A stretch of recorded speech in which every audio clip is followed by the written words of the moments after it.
Hello mga ka-vloggers.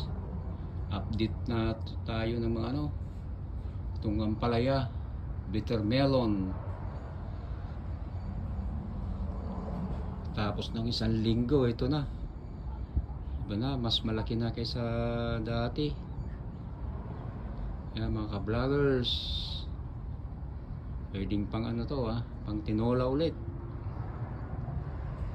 Pati yung siling haba, lumaki na. Dami to, pang dinuguan. Ang tinola rin yung dahon.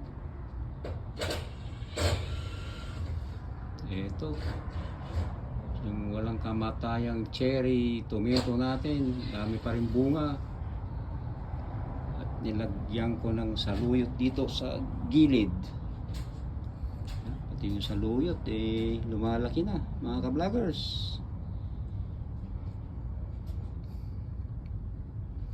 Halo natin to sa labong.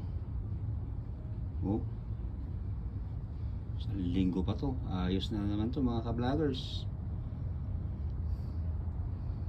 Yan, lagay ko lang sa gilid mga ka-vloggers. Palaya, sili, saluyot pa dun sa corner berding berde yung dahon mga ka-vloggers. Ayos.